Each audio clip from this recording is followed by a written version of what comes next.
வணக்கம். இன்றைய முக்கிய செய்திகள். பெருந்தலைவர் காமராஜரின் 124வது பிறந்தநாள் விழா புதுச்சேரி அரசு சார்பில் இன்று கொண்டாடப்பட்டது.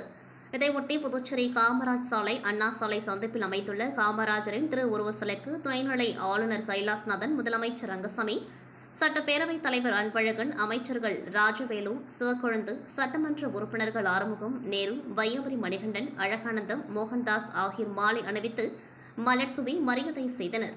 அதனைத் தொடர்ந்து காங்கிரஸ் கட்சி சார்பில் மாநில தலைவர் வைத்திலிங்கம் எம்பி தலைமையில் முன்னாள் முதலமைச்சர் நாராயணசாமி, சட்டமன்ற உறுப்பினர் கார்த்திகேயன் மற்றும் முன்னாள் அமைச்சர்கள், முன்னாள் சட்டமன்ற உறுப்பினர்கள் உட்பட காங்கிரஸ் கட்சியினர் காமராஜர் சிலைக்கு மாலை அணிவித்து மரியாதை செய்தனர்.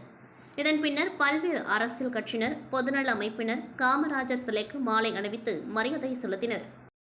புதுச்சேரி முன்னாள் சுதந்திர போராட்ட தியாகி முத்துக்குமாரப்ப செட்டியாரின் நினைவு தினத்தை ஒட்டி அவரது சிலைக்கு மக்களவை எம்பி வைத்திலிங்கம், அமைச்சர் ராஜவேலு ஆகியோர் மாலை அணிவித்து மரியாதை செய்தனர். புதுவை மாநிலம் நெட்டப்பாக்கம் பூங்காவில் அமைந்துள்ள முன்னாள் சுதந்திர போராட்ட தியாகி முத்துக்குமாரப்ப செட்டியாரின் நினைவு தினம் அரசு சார்பில் அனுசரிக்கப்பட்டது. அவரது சிலைக்கு மக்களவை எம்பி வைத்திலிங்கம், அமைச்சர் ராஜவேலு, கொம்யூன் பஞ்சாயத்து ஆணையர் ரமேஷ் மற்றும் தியாகி அவர்களின் குடும்பத்தினர் என அனைவரும் சிலைக்கு மாலை அணிவித்து மரியாதை செலுத்தினர். இந்நிகழ்ச்சியில் 10ஆம் வகுப்பு பொதுத் தேர்வில் அதிக மதிப்பெண்கள் பெற்ற மாணவ மாணவிகளுக்கு எம்பி வைத்திலிங்கம் மற்றும் அமைச்சர் ராஜவேலு ஆகியோர் ஊக்கத்தொகை வழங்கினர். நிகழ்ச்சியில் வட்டார காங்கிரஸ் தலைவர் அம்பைநாதன் உட்பட அனைத்து கட்சி நிர்வாகிகள், பொறுப்பாளர்கள் ஆகியோர் கலந்து கொண்டார்கள். பின்னர் பொதுமக்களுக்கு அன்னதானம் வழங்கப்பட்டது. புதுச்சேரியில் உள்ள பிரெஞ்சு தூதரகம் சார்பில் பிரான்ஸ் தேசிய தின விழா உற்சாகமாக கொண்டாடப்பட்டது. இதன் ஒரு பகுதியாக ஆண்டுதோறும் நடத்தப்படும் பாரம்பரிய வான வேடிக்கை நிகழ்ச்சி நேற்றிரவு பிரெஞ்சு தூதரகம் அருகில் உள்ள கடற்கரை சாலையில் கோலாகலமாக நடைபெற்றது. இரவு வானத்தை வண்ண வண்ண ஒளிக்கற்றைகள் அலங்கரித்த நிலையில் ஒவ்வொரு வான வேடிக்கையும் பார்வையாளர்களை கைத்தட்ட வைத்து உற்சாகத்தில் ஆழ்த்தியது. நிகழ்ச்சிக்கான புதுச்சேரி மற்றும் சுற்றுவட்டார பகுதிகளைச் சேர்ந்த பொதுமக்கள், பிரெஞ்சு குடியுரிமை பெற்றவர்கள், வெளிநாட்டு மற்றும் உள்நாட்டு சுற்றுலா பயணிகள் என ஆயிரக்கணக்கானோர் திரண்டிருந்தனர். குடும்பத்தினருடன் வந்திருந்த பலரும் வான வேடிக்கையை கண்டு மகிழ்ந்ததுடன் தங்களது செல்போன்களில் புகைப்படம் மற்றும் வீடியோக்களை பதிவு செய்து சமூக வலைதளங்களிலும் பகிர்ந்தனர். வண்ண ஒளியில் மிளர்ந்த கடற்கரை பகுதி திருவிழா கோலத்தை ஒத்த காட்சியளித்தது. புதுச்சேரியில் நாளுக்கு நாள் சுற்றுலா பயணிகளின் வருகையானது தொடர்ந்து அதிகரித்து வருகின்றது. இங்கு சுற்றுலா வருபவர்கள் பெரும்பாலானோர் ராக் கடற்கரை எனப்படும் காந்தி சிலை அமைந்துள்ள கடற்கரைக்கு அதிக அளவில் வருகின்றனர். இதனால் வார இறுதி நாட்கள் மற்றும் விடுமுறை தினங்களில் கடற்கரையில் கூட்டம் அலைமோதும். மேலும் பொதுமக்கள் மற்றும் சுற்றுலா பயணிகள் கடற்கரையின் அழகை ரசித்தபடி கடற்கரையில் காலை மற்றும் மாலை நேரங்களில் நடைபயிற்சியும் மேற்கொண்டு வருகின்றனர். இதனால் ராக் கடற்கரை சாலையில் அனைத்து வாகனங்களுக்கும் தடை விதிக்கப்பட்டு சாலையின் இருபுறமும் மற்றும் இணைப்பு சாலைகளிலும் தடுப்பு கட்டைகள் அமைத்து வாகனங்கள் செல்ல போலீசார் தடை ஏற்படுத்தியுள்ளனர். இதனிடையே கடந்த 2 தினங்களுக்கு முன்னர் சமூக வலைதளங்களில் வீடியோ ஒன்று வைரலாக பரவியது. அதில் கர்நாடகா பதிவெண் கொண்ட வோக்ஸ்வேகன் சிவப்பு நிற கார் ஒன்று கடற்கரை சாலையில் அவசர வேகத்தில் சென்று சாகசத்தில் ஈடுபடும் வீடியோ வெளியாகி வைரலான நிலையில் போலீசார் அந்த பதிவு எண்ணை கொண்டு வழக்கு பதிவு செய்து விசாரணை மேற்கொண்டதில் பெங்களூருவை சேர்ந்த தனியார் நிறுவன மேலாளரான மோகன்ராஜ் என்பவர் தனது நண்பர்கள் 3 பேருடன் கடந்த சனிக்கிழமை புதுச்சேரிக்கு சுற்றுலா வந்துள்ளார். அவர் புதுச்சேரி கடற்கரையை சுற்றி பார்க்க வந்த பொழுது தடை விதிக்கப்பட்டது தெரியாமல் காரினை கடற்கரை சாலையில் அதிவேகமாக இயக்கி சாகசத்தில் ஈடுபட்டுள்ளார். இந்நிலையில் மோகன்ராஜ் செய்த தவறுக்கு வருத்தம் தெரிவித்து வீடியோ ஒன்றை வெளியிட்டுள்ளார். அதில் பொதுமக்கள் மற்றும் சுற்றுலா பயணிகள் போக்குவரத்து விதிமுறைகளை முறையாக பின்பற்ற வேண்டும், இல்லையென்றால் தன் மீது போடப்பட்டது போல் தங்கள் மீதும் வழக்கு பதிவு செய்யப்படும். எனவே போக்குவரத்து விதிமுறைகளை பின்பற்றுமாறு அவர் வேண்டுகோள் விடுத்துள்ளார். இந்த வீடியோவை புதுச்சேரி போக்குவரத்து போலீசார் வெளியிட்ட நிலையில் தற்பொழுது இந்த வீடியோ இணையத்தில் வைரலாக பரவி வருகின்றது. புதுச்சேரி வெள்ளினூர் கூடப்பாக்கம் பகுதியை சேர்ந்தவர் வாழ்முனி இறைச்சி வெட்டும் தொழிலாளி. இவருக்கு ஏற்கனவே திருமணமாகிவிட்டது. இந்நிலையில் அதே பகுதியை சேர்ந்த 11ஆம் வகுப்பு படிக்கும் 16 வயது சிறுமியிடம் ஆபாசமாக கருத்துக்களை கூறியும் ஆபாசமான சைகைகளை செய்து வந்துள்ளார். கடந்த 2023 முதல் 2024 வரை இத்தகைய அத்துமீறிய செயல்களில் ஈடுபட்டு வந்துள்ளார். இதுகுறித்த புகாரின் பேரில் வில்லியனூர் போலீசார் போக்சோ சட்டத்தில் 12வது பிரிவின் கீழ் வழக்கு பதிந்து வாழ்முனியை கைது செய்தனர். இவ்வழக்கு புதுச்சேரி போக்சோ விரைவு நீதிமன்றத்தில் நடைபெற்று வந்தது.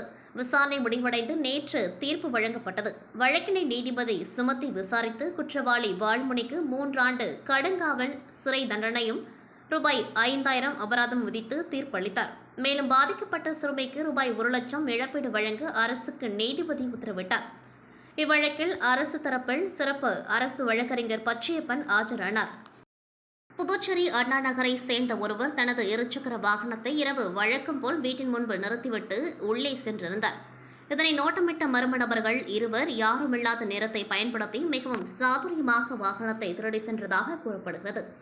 அருகில் பொருத்தப்பட்டிருந்த கண்காணிப்பு கேமராவில் பதிவான காட்சிகளில் இருவரும் எந்தவித பதற்றமும் இல்லாமல் சுற்றுப்புறத்தை நோட்டமிட்டு சில நிமிடங்களிலேயே இருசக்கர வாகனத்தை எடுத்து செல்லும் காட்சி தெளிவாக பதிவாகியுள்ளது.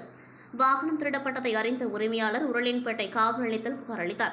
அதன் அடிப்படையில் வழக்கு பதிவு செய்துள்ள போலீசார் சிசிடிவி காட்சிகளை கைப்பற்றி அதில் பதிவான மர்ம நபர்களின் அடையாளத்தை கண்டறியும் பணியில் தீவிரமாக ஈடுபட்டுள்ளனர். புதுச்சேரி நகரில் அண்மை காலமாக இருசக்கர வாகனம் திருட்டு சம்பவங்கள் அதிகரித்து வருவதாக பொதுமக்கள் கவலை தெரிவித்து வருகின்றனர். எனவே இரவு நேரங்களில் வாகனங்களை பாதுகாப்பாக நிறுத்துவதுடன் கூடுதல் பாதுகாப்பு பூட்டுகள் பயன்படுத்த வேண்டும் என்றும் போலீசார் அறிவுறுத்தியுள்ளனர்.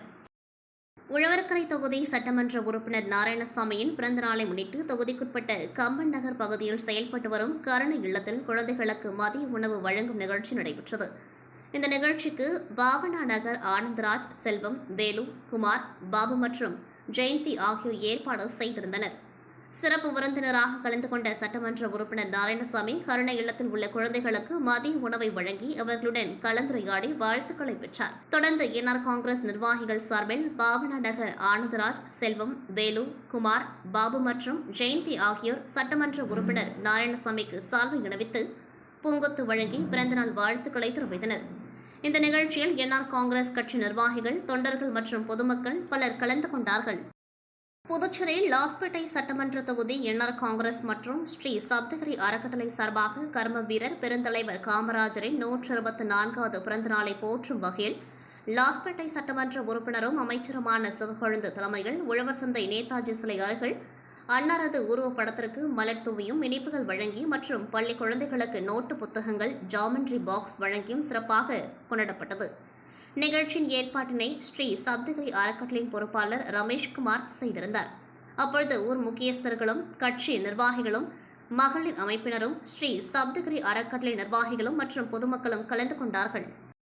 புதுச்சேரி காமராஜர் நகர் தொகுதிக்குட்பட்ட கிருஷ்ணா நகர் 12வது குறுக்கு தெருவில் அதிக காலி மனைகள் உள்ளது. இங்கு மழை பெய்தால் தண்ணீர் தேங்கிவிடும். அதனால் ஆங்காங்கே ஆகாய தாமரை செடிகள் நிறைந்து குளம் போல் காட்சியளிக்கும். இந்த நிலையில் இன்று பகுதியில் கறவை மாடு ஒன்று மேய்ச்சலில் ஈடுபட்டிருந்த பொழுது ஆகாய தாமரை செடியை சாப்பிடுவதற்காக தண்ணீர் தேங்கியிருந்த மனையில் இறங்கிய பொழுது சேற்றில் சிக்கிக் கொண்டது. தொடர்ந்து மாடு சத்தமிட்டதால் அப்பகுதி மக்கள் தீயணைப்புத்துறைக்கு அளித்த தகவலின் பேரில் சம்பவ இடத்திற்கு வந்த தீயணைப்பு வீரர்கள் சேற்றில் இறங்கி மாட்டின் மீது கயிறை கட்டி சுமார் 1 மணி நேரத்திற்கு மேலாக போராடி பள்ளத்தில் சிக்கிய மாட்டை பத்திரமாக மீட்டனர். பெருந்தலைவர் கர்ம வீரர் காமராஜரின் 124வது பிறந்த நாளை முன்னிட்டு புதுச்சேரி அரியங்குப்பம் தொகுதியில் என்ஆர் காங்கிரஸ் மற்றும் காந்திராம் நற்பணி இயக்கம் சார்பில் காமராஜ் பிறந்தநாள் விழா சிறப்பாக கொண்டாடப்பட்டது. முன்னாள் சட்டமன்ற உறுப்பினர் பாஸ்கர் என்கிற தட்சிணாமூர்த்தி தலைமையில் நடைபெற்ற நிகழ்ச்சியில் அலங்கரித்து வைக்கப்பட்டிருந்த காமராஜரின் திரு உருவப்படத்திற்கு மலர் தூவி மரியாதை செலுத்தப்பட்டது. இதில் சிறப்பு அழைப்பாளராக அரியங்குப்பம் தொகுதி சட்டமன்ற உறுப்பினர் ஐயப்பன் கலந்து கொண்டு காமராஜருக்கு மரியாதை செலுத்தினார். தொடர்ந்து 300க்கும் மேற்பட்ட மாணவ மாணவிகளுக்கு இலவச நோட்டு புத்தகங்கள் மற்றும் எழுத்துப் பொருட்கள் வழங்கப்பட்டன. இந்நிகழ்ச்சியில் முன்னாள் சபாநாயகர் பக்தவச்சலம், முருங்கப்பாக்கம் முன்னாள் கவுன்சிலர் பாஸ்கர், அரியங்குப்பம் தொகுதி என்ஆர் காங்கிரஸ் நிர்வாகிகள், காந்திராம் நற்பணி இயக்க நிர்வாகிகள், கட்சியினர் மற்றும் பொதுமக்கள் திரளாக கலந்து கொண்டு காமராஜர் அவர்களின் பிறந்தநாளை சிறப்பாக கொண்டாடினர். புதுச்சேரியில் பெருந்தலைவர் கர்ம வீரர் காமராஜரின் 124வது பிறந்த நாளை முன்னிட்டு தமிழ்நாடு நாடார் பேரவை சார்பில் பல்வேறு நிகழ்ச்சிகள் நடைபெற்றன. பாலாஜி தியேட்டர் அருகிலிருந்து ஒரே மாதிரியான புடவையில் 100 பெண்கள் உட்பட 200க்கும் மேற்பட்டோர் ஊர்வலமாக சென்று ராஜா தியேட்டர் சிக்னல் அருகே உள்ள காமராஜர் சிலைக்கு மாலை அணிவித்து மரியாதை செலுத்தினர். இந்நிகழ்ச்சிக்கு புதுவை சான்றோர் குல தர்ம பரிபாலன சபை தலைவர் சாமிநாதன் கிராமணி மற்றும் தமிழ்நாடு நாடார் பேரவை பொதுச் செயலாளர் சாமி என்கிற கருப்புசாமி ஆகியோர் தலைமை தாங்கினர். இதில் பேரவை மற்றும் கிராமணி சங்க நிர்வாகிகள், உறுப்பினர்கள் ஏராளமானோர் கலந்து கொண்டார்கள். இதனைத் தொடர்ந்து குயவர்பாளையம் காமராஜர் சிலை மற்றும் காமராஜர் மணி மண்டபத்தில் உள்ள திரு உருவ சிலைக்கும் மாலை அணிவித்து அஞ்சலி செலுத்தப்பட்டது. பின்னர் ஜீவானந்தபுரத்தில் உள்ள தமிழ்நாடு நாடார் பேரவை அலுவலக வளாகத்தில் 500 பேருக்கு அன்னதானம் வழங்கப்பட்டது. இந்நிகழ்ச்சியில் ஏராளமானோர் பொதுமக்கள் பங்கேற்றனர். புதுவை மாநிலம் அருகே உள்ள ஏம்பலம் கிராமத்தில் தமிழக முன்னாள் முதல்வரும் கல்விக்கண் திறந்த கர்ம வீரர் காமராஜரின் பிறந்த நாளை ஒட்டி அவரது படத்திற்கு பாரதிதாசன் அனைத்து கடை வியாபாரிகள் சங்க செயலாளர் ஜெயக்குமார் தலைமையில் மாலை அணிவித்து மரியாதை செலுத்தினர். பின்னர் பொதுமக்களுக்கு அன்னதானம் மற்றும் இனிப்புகள் வழங்கினர். இவ்விழாவில் பாரதிதாசன் அனைத்து கடை வியாபாரிகள் சங்க செயலாளர் ஜெயக்குமார் நாடார் மற்றும் சங்க உறுப்பினர்கள் சித்திரவேல், உலகநாதன், சங்கர், முனீஸ்வரன், ஜேசு மரியான், காளிசாமி, சரவணன் உட்பட அனைத்து நாடார் சங்க பேரவையினர் மற்றும் பொதுமக்கள் கலந்து கொண்டார்கள். மேலும் ஏம்பலம், கரிக்கலாம்பாக்கம் உள்ளிட்ட பகுதிகளில் இருந்து திரளான சங்க நிர்வாகிகள், நாடார் பேரவையினர் கலந்து கொண்டார்கள். பெருந்தலைவர் காமராஜரின் 124வது பிறந்த நாளை முன்னிட்டு அகில இந்திய என்ஆர் காங்கிரஸ் பேரியக்கம் சார்பில் நிரவி திருப்பட்டினம் சட்டமன்ற தொகுதிக்குட்பட்ட திருப்பட்டினம் மார்க்கெட் பகுதியில் காமராஜரின் திரு உருவப்படத்திற்கு மாலை அணிவித்து மரியாதை செலுத்தப்பட்டது. இந்த நிகழ்ச்சி ஜெயராமன், பாஸ்கர் ஆகியோரின் முன்னிலையிலும் தொகுதி பொதுச் செயலாளர் விஜயகுமார் தலைமையிலும் நடைபெற்றது. தொடர்ந்து பட்டாசுகள் வெடித்து பொதுமக்களுக்கு இனிப்புகள் வழங்கி காமராஜரின் பிறந்தநாள் விழா கொண்டாடப்பட்டது. நிகழ்ச்சியின் பொழுது மாற்றுக் கட்சிகளில் இருந்து விலகி 50க்கும் மேற்பட்டோர் என்ஆர் காங்கிரஸ் கட்சியில் தங்களை இணைத்துக் கொண்டார்கள். அவர்களுக்கு கட்சியின் துண்டு அணிவித்து தொகுதி பொதுச் செயலாளர் விஜயகுமார் வரவேற்பு அளித்தார். இந்த நிகழ்வில் என்ஆர் காங்கிரஸ் கட்சி நிர்வாகிகள், தொண்டர்கள் மற்றும் ஏராளமான பொதுமக்கள் கலந்து கொண்டார்கள். பெருந்தலைவர் கர்ம வீரர் காமராஜரின் 124வது பிறந்த நாளை முன்னிட்டு அரியங்குப்பம் தொகுதியில் என்ஆர் காங்கிரஸ் பேரியக்கம் சார்பில் காமராஜர் பிறந்தநாள் விழா சிறப்பாக கொண்டாடப்பட்டது. தொகுதி தலைவர் முருகராஜ் தலைமையில் நடைபெற்ற நிகழ்ச்சியில் அரியங்குப்பம் பிரம்மன் சதுக்கம் அருகே அலங்கரித்து வைக்கப்பட்டிருந்த காமராஜரின் திரு உருவப்படத்திற்கு தொகுதி சட்டமன்ற உறுப்பினர் ஐயப்பன், முன்னாள் சட்டமன்ற உறுப்பினர் பாஸ்கர் என்கிற தட்சிணாமூர்த்தி, முன்னாள் சபாநாயகர் பக்தவச்சலம் மற்றும் முன்னாள் வாரிய தலைவர் பாஸ்கர் ஆகியோர் மாலை அணிவித்து மலர் தூவி மரியாதை செலுத்தினர். இதனைத் தொடர்ந்து பொதுமக்களுக்கு இணைப்புகள் வழங்கப்பட்டு காமராஜரின் புகழ் போற்றப்பட்டது. மேலும் விழாவில் பங்கேற்ற 500க்கும் மேற்பட்ட பொதுமக்களுக்கு காலை உணவும் வழங்கப்பட்டது. இந்நிகழ்ச்சியில் அரியங்குப்பம் என்ஆர் காங்கிரஸ் பேரியக்கத்தின் அனைத்து நிலை நிர்வாகிகள், கட்சியினர் மற்றும் ஏராளமான பொதுமக்கள் கலந்து கொண்டு காமராஜருக்கு அஞ்சலி செலுத்தினர். பெருந்தலைவர் காமராஜர் அரசு கலை மற்றும் அறிவியல் கல்லூரியில் கர்ம வீரர் பெருந்தலைவர் காமராஜரின் 124வது பிறந்தநாள் விழா கல்லூரி வளாகத்தில் சிறப்பாக நடைபெற்றது. விழாவிற்கு கல்லூரி முதல்வர் முனைவர் கதிர்வேல் தலைமை தாங்கி கர்ம வீரர் காமராஜரின் கல்விப் பணிகள், சமூக சேவைகள் மற்றும் நாட்டின் முன்னேற்றத்திற்காக அவர் ஆற்றிய பங்களிப்புகளை நினைவு கூர்ந்து சிறப்புரையாற்றினார். மாணவர்கள் கல்வி மற்றும் சமூக பொறுப்புணர்வுடன் செயல்பட வேண்டும் என்றும் அவர் வலியுறுத்தினார். நிகழ்ச்சியில் தமிழ்துறை தலைவர் சிவக்குமார், கணக்கியல் துறை தலைவர் முனைவர் ராஜ்மோகன், சுற்றுலாத்துறை தலைவர் தங்கப்பன், கணினி துறை தலைவர் வைத்திலிங்கம், வணிகவியல் துறை தலைவர் பேராசிரியர் செந்தமிழ் ராஜா, தமிழ்துறை பேராசிரியர் ஸ்ரீதர், வரலாற்றுத்துறை பேராசிரியர் பெருமாள், அலுவலர்கள் வீரா, கிருஷ்ணன், தமிழ் சுதன் உள்ளிட்ட பேராசிரியர்கள், அலுவலர்கள் மற்றும் மாணவ மாணவிகள் திரளாக கலந்து கொண்டு காமராஜரின் உருவப்படத்திற்கு மலர் தூவி மரியாதை செலுத்தினர். யூனியன் பிரதேசமான புதுச்சேரியில் அரசு மற்றும் தனியார் என மொத்தம் 9 மருத்துவக் கல்லூரிகளும் 3 பல் மருத்துவக் கல்லூரிகளும் உள்ளன. மேலும் புதுச்சேரியில் சிறிய மற்றும் பெரியது என 100க்கும் மேற்பட்ட மருத்துவமனைகள், கிளினிக்குகள் செயல்பட்டு வருகின்றது. இதன் காரணமாக புதுச்சேரி மட்டுமின்றி தமிழகம் உட்பட பிற மாநிலங்களில் இருந்து தினசரி ஆயிரக்கணக்கான சிகிச்சைக்காக புதுச்சேரிக்கு வந்து செல்கின்றனர். இதனால் புதுச்சேரி மினி மருத்துவ கேந்திரமாக மாறியுள்ள நிலையில் கடந்த ஆண்டு ஆகஸ்ட் மாதம் உத்தரப்பிரதேச மாநிலம் ஆக்ராவில் மத்திய தர கட்டுப்பாட்டு அதிகாரிகள் நடத்திய சோதனையில் டெல்லியை தலைமையிடமாக கொண்ட பிரபல மருந்து நிறுவனத்தின் பெயரில் போலி மருந்துகள் கண்டுபிடிக்கப்பட்டது. விசாரணைகள் புதுச்சேரி ரெட்டியார்பாளையத்தில் வசித்து வரும் சிவகங்கை மாவட்டத்தைச் சேர்ந்த ராஜா என்கிற வள்ளியப்பன் என்பவர் பிரபல நிறுவனங்கள் பெயரில் போலி மருந்துகள் தயாரித்து நாடு முழுவதும் விற்பனை செய்து வந்தது தெரியவந்தது. அதனைத் தொடர்ந்து புதுச்சேரி சிபிசிஐடி போலீசார் வழக்கு பதிவு செய்து புதுச்சேரியில் பல்வேறு பகுதிகளில் இயங்கி வந்த தொழிற்சாலைகள், குடோன்களில் சோதனை நடத்தி ரூபாய் 200 கோடி மதிப்புள்ள போலி மருந்துகள், மூலப்பொருட்கள் மற்றும் இயந்திரங்களை பறிமுதல் செய்து இவ்வழக்கில் தொடர்புடைய போலி மருந்து தொழிற்சாலை அதிபர் ராஜா உள்ளிட்ட 26 பேரை கைது செய்தனர். அதனைத் தொடர்ந்து இவ்வழக்கு கடந்த ஆண்டு இறுதியில் சிபிஐக்கு மாற்றப்பட்டது. அதே வேளையில் இவ்வழக்கில் கைது செய்யப்பட்ட 26 பேரும் ஜாமீனில் வெளியே வந்தனர்.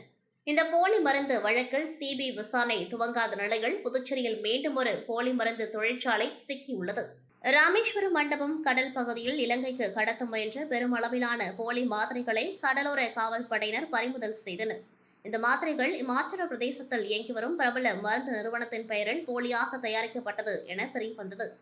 இதுகுறித்து அந்த நிறுவனத்தின் சென்னை அதிகாரி ராஜ்குமார் கொடுத்த புகாரின் பேரில் புதுவை மேட்டுப்பாளையம் போலீசார் மற்றும் மருந்து தர கட்டுப்பாட்டுத்துறை அதிகாரிகள் குருமாம்பேட் பகுதியில் உள்ள மெடினோக் ஹெல்த் கேர் தொழிற்சாலைகள் இன்று அதிகாலை வரை சோதனை நடத்தி அங்கு பதுக்கப்பட்டிருந்த ரூபாய் 3 லட்சம் மதிப்புள்ள போலி வலி நிவாரணி மாத்திரைகள் மற்றும் நரம்பு பிரச்சினைக்கு பெருமளவில் பயன்படுத்தப்படும் பிரிகாபிலைன் 150 உள்ளிட்ட 20க்கும் மேற்பட்ட மருந்துகளை பறிமுதல் செய்தனர். தொடர்ந்து நடைபெற்ற விசாரணையில் பிரபல நிறுவனத்தில் பெயரில் போலியாக 20க்கும் மேற்பட்ட மருந்துகளை தயாரித்து நாடு முழுவதும் இடைத்தரகர்கள் மூலம் விற்பனை செய்தது தெரியவந்தது.